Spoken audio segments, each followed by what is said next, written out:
कक्षा 6 की हिंदी की पाठ्य पुस्तक वसंत में संकलित एक पाठ की ध्वनि प्रस्तुति। पाठ का शीर्षक है बचपन।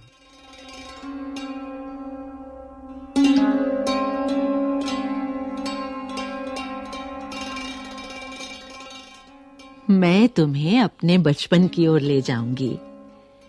मैं तुमसे कुछ इतनी बड़ी हूं कि तुम्हारी दादी भी हो सकती हूं, तुम्हारी नानी भी, बड़ी बुआ भी, बड़ी मौसी भी।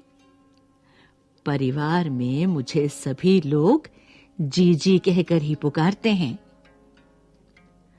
हाँ, मैं इन दिनों कुछ बड़ा यानी उम्र में सयाना महसूस करने लगी हूं। शायद इसलिए कि पिछली शताब्दी में पैदा हुई थी। मेरे पहनने ओढ़ने में भी काफी बदलाव आए हैं। पहले मैं रंग-बिरंगे कपड़े पहनती रही हूं। नीला, जामुनी, ग्रे, काला, चॉकलेटी।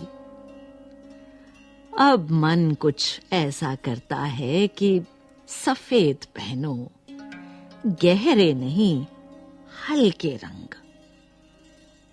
मैंने पिछले दशकों में तरह-तरह की पोशाकें पहनी हैं।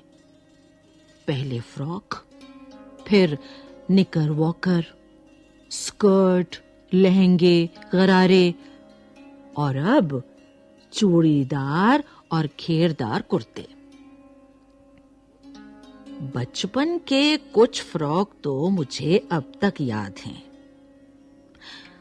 हल्की नीली और पीली धारी वाला फ्रॉक, गोल कॉलर और बाजू पर भी गोल कफ। एक हल्के गुलाबी रंग का बारीक चुन्नटों वाला घेरदार फ्रॉक, नीचे गुलाबी रंग की फ्रिल। उन दिनों फ्रॉक के ऊपर की जेब में रुमाल और बालों में इतराते रंग-बिरंगे रिबन का चलन था। लेमन कलर का बड़े प्लेटों वाला गर्म फ्रॉक, जिसके नीचे फर टंकी थी। 2 ट्यूनिक भी याद हैं, एक चॉकलेट रंग का और अंदर की कोटी प्याजी, दूसरा ग्रे और उसके साथ सफेद कोटी। मुझे अपने मोजे और स्टॉकिंग भी याद हैं। बचपन में हमें अपने मोजे खुद धोने पड़ते थे। वो नौकर या नौकरानी को नहीं दिए जा सकते थे। इसकी सख्त मनाही थी।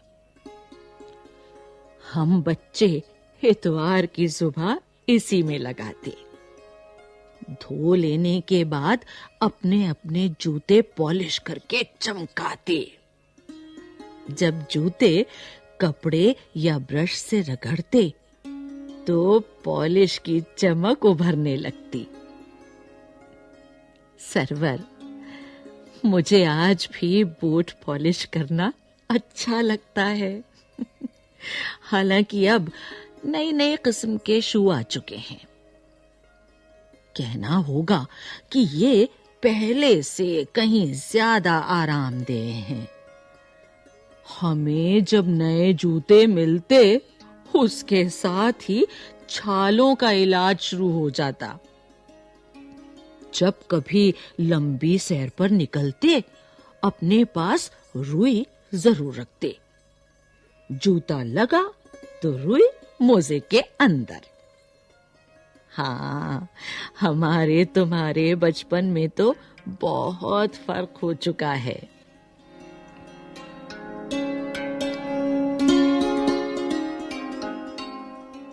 हर शनिचर को हमें ऑलिव ऑयल या कैस्टर ऑयल पीना पड़ता। ये एक मुश्किल काम था। शनिचर को सुबह से ही नाक में इसकी गंध आने लगती। छोटे शीशे के गिलास, जिन पर ठीक खुराक के लिए निशान पड़े रहते। उन्हें देखते ही मितली होने लगती। मुझे आज भी लगता है कि अगर हम न भी पीते वो शनिवारी दवा तो कुछ ज्यादा बिगड़ने वाला नहीं था, सेहत ठीक ही रहती।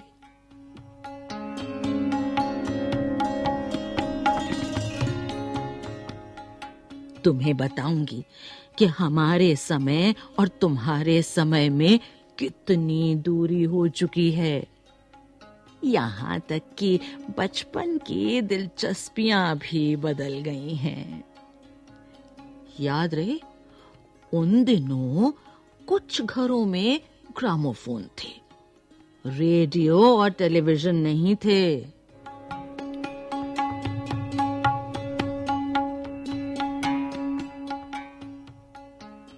हमारे बचपन की कुल्फी आइसक्रीम हो गई है, कचौड़ी समोसा पैटीज में बदल गया है, शहतूत और फालसे और खसखस के शरबत कोक पेप्सी में।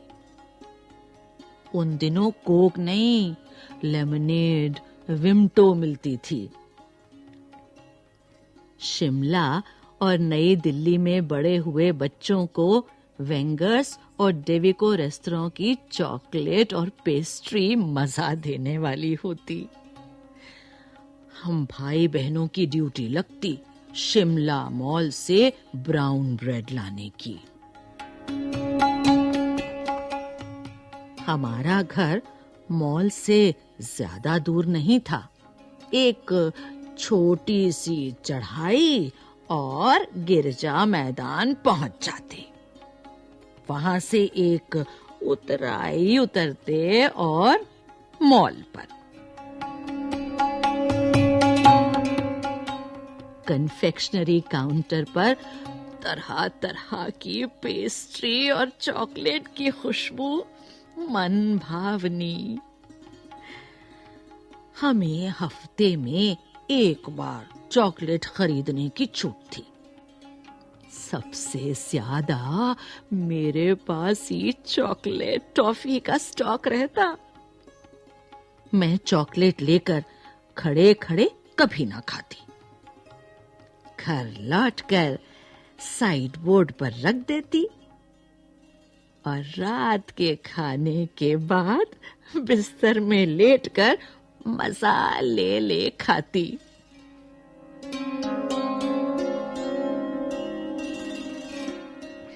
शिमला के काफल भी बहुत याद आते हैं। खट्टे मीठे, कुछ एकदम लाल, कुछ गुलाबी, रस भरी, कसमल, सोचकर ही मुंह में पानी भर आए। चेस्टनट एक और गजब की चीज। आग पर भूने जाते और फिर छिलके उतारकर मुंह में।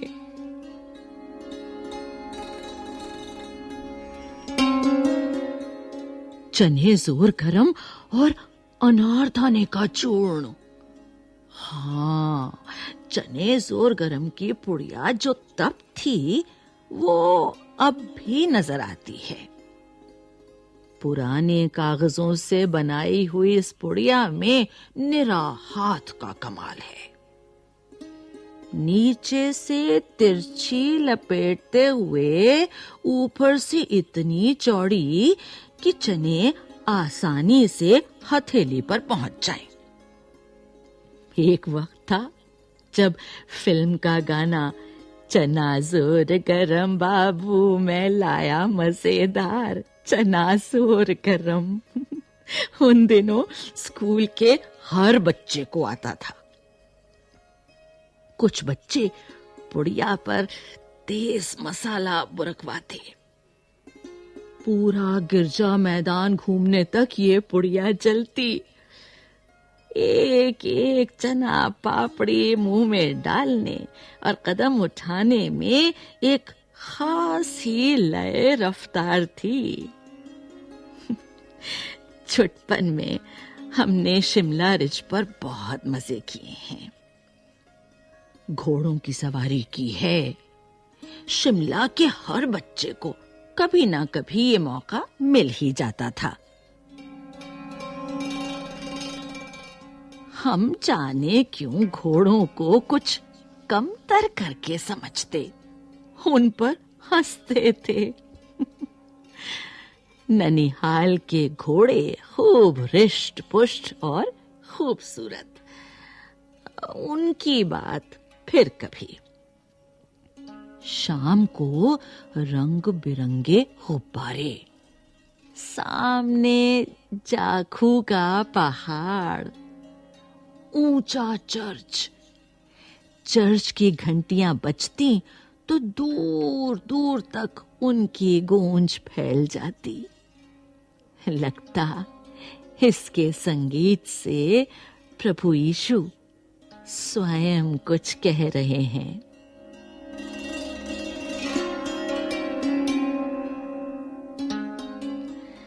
सामने आकाश पर सूर्यास्त हो रहा है।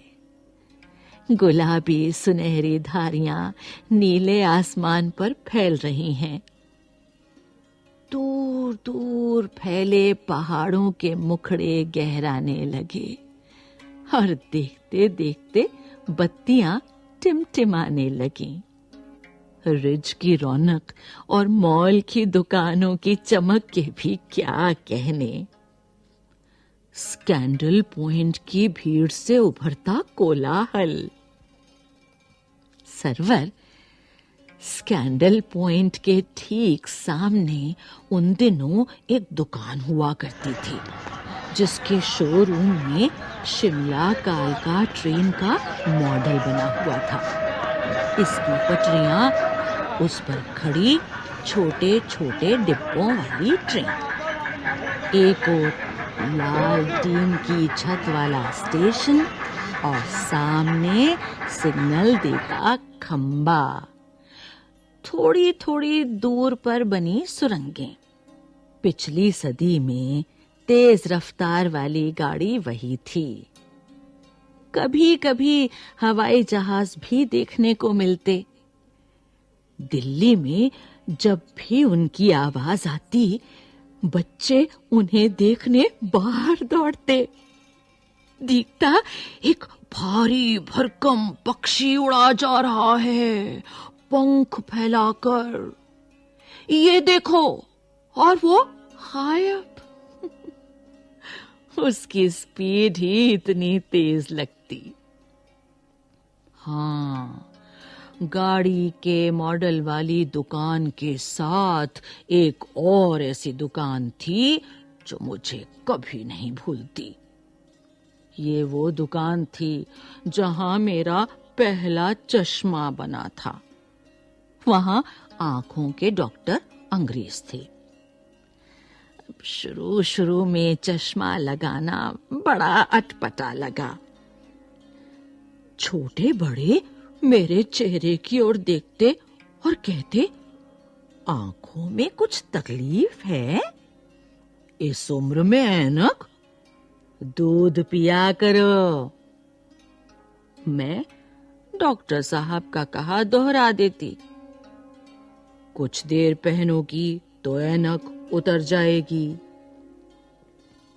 वैसे डॉक्टर साहब ने पूरा आश्वासन दिया था, लेकिन चश्मा तो अब तक नहीं उतरा। नंबर बस कम ही होता रहा। मैं अपने आप इसकी जिम्मेवार हूं। जब आप दिन की रोशनी को छोड़कर रात में टेबल लैंप के सामने काम करेंगी, तो इसके अलावा और क्या होगा। हाँ, जब पहली बार मैंने चश्मा लगाया तो मेरे एक चचेरे भाई ने मुझे छेड़ा। देखो देखो, कैसी लग रही है।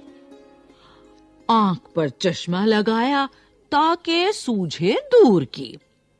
ये नहीं लड़की को मालूम, सूरत बनी लंगूर की। मैं खींची कि मुझ पर ये क्यों दोहराया जा रहा है, पर शेर बुरा ना लगा। जब वो चाय पीकर चले गए तो मैं अपने कमरे में जाकर आईने के सामने खड़ी हो गई। कई बार अपने को देखा, ऐनक उतारी, फिर पहनी, फिर उतारी, देखती रही, सूरत बनी लंगूर की। नहीं, हाँ, मैंने अपने छोटे भाई का टोपा उठाकर सिर पर रखा। कुछ अजीब लगा, अच्छा भी और मजाकिया भी। तब की बात थी। अब तो चेहरे के साथ घुल मिल गया है चश्मा। जब कभी उतरा हुआ होता है तो चेहरा खाली खाली लगने लगता है। याद आ गया वो टोपा, काली फ्रेम का चश्मा और लंगूर की सूरत। हाँ, इन दिनों शिमला में मैं सिर पर टोपी लगाना पसंद करती हूँ। मैंने कई रंगों की जमा कर ली हैं। कहाँ दुपट्टों का ओढ़ना और कहाँ सहज सहल सुभीते वाली हिमाचली टोपियां।